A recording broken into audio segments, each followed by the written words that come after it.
What, this one? Oh, shall we come to start looking? I look for that in a bit. Sorry. Right, okay, I'll do a little bit. So Yeah. I started this as a, sorry, let's Sorry. it away. I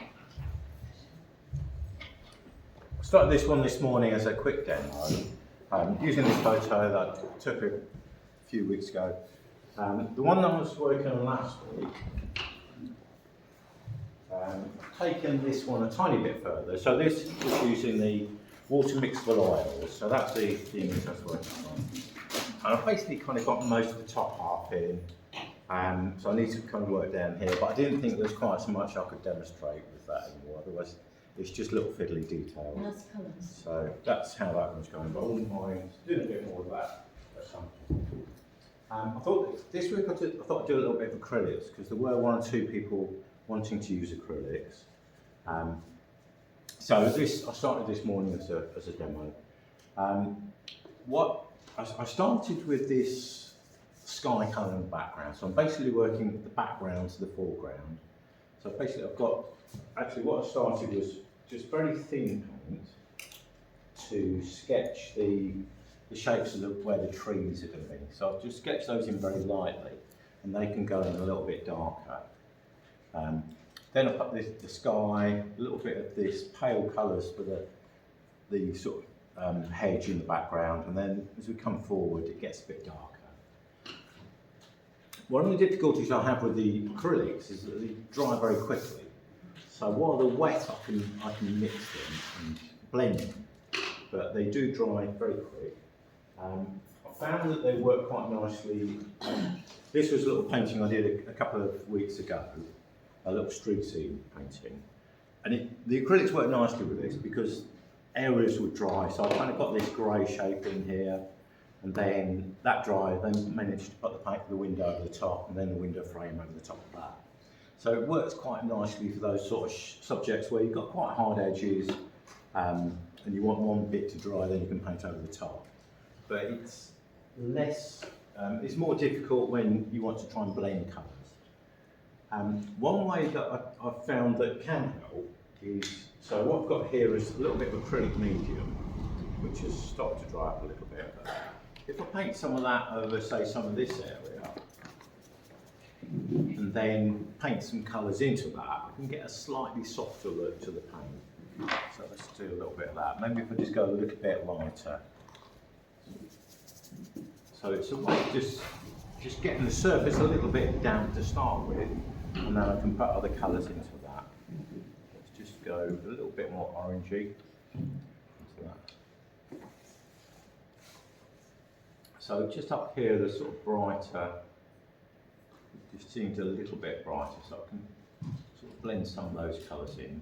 Or if I wanted to go darker still, I can sort of get some sort of shadowy colours in, and then probably soften those in. Where I'm working into a wet medium, I can sort of soften out the edges a little bit. So that's how I tend to work with acrylics, if I want something a little bit softer. So that's that bit.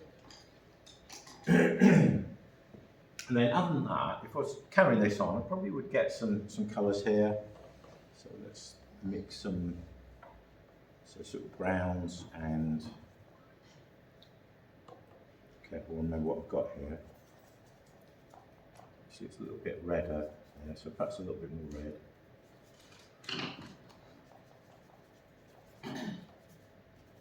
And I find with these sort of textures, just really kind of scrubbing the paint in a little bit works, and let's go a little bit lighter on that.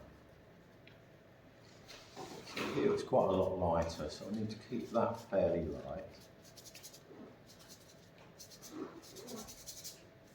But sometimes just kind of alternating the brush marks, so I get different kind of brush marks. Light is still there, so let's go a little bit of white and a bit of yellow into that. Just try and bring that out a little bit.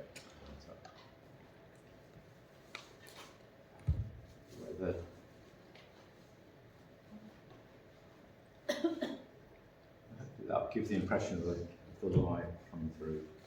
And then for the trees themselves, around where the sun is very bright, I want to try and keep that a little bit lighter. So maybe use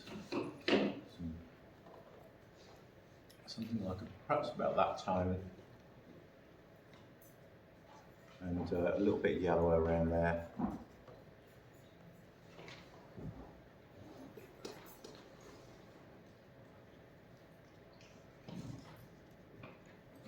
Just a tiny bit on that one.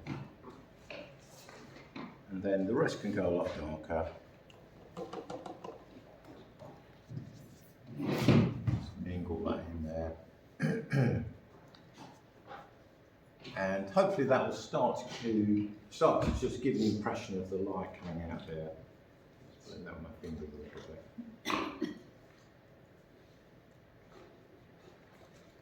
Maybe darken that one a little bit.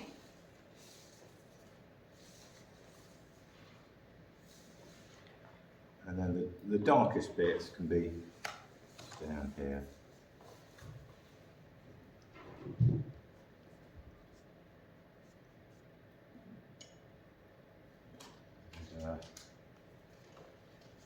Shadow.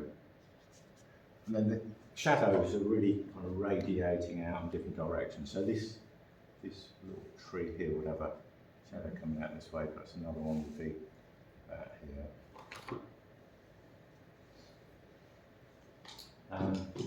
That's that. And then things like the long, thin twigs and branches, that's where I thin the paint, maybe with either a little bit of medium or a little bit of water, to make that a little bit more fluid. And I use these rigger brushes, I don't know if you can see that, it's like a very long, thin brush. So they're ideal for sort of little branches, little twigs. Just more brushes, yeah, maybe. Yeah. It's quite nice to have a good range of brushes, different shapes, different sizes.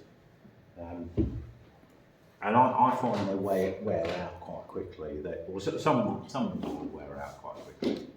Like particularly the more delicate ones, they lose their shape. This one isn't too bad, but it has seen better days.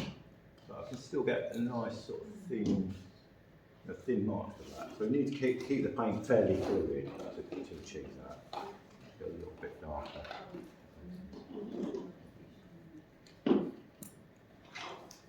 And where the lights kind of catch in the side sometimes of these, there might be a little bit of highlight as well. So a little bit of white or off-white, catching these little bits here, like that.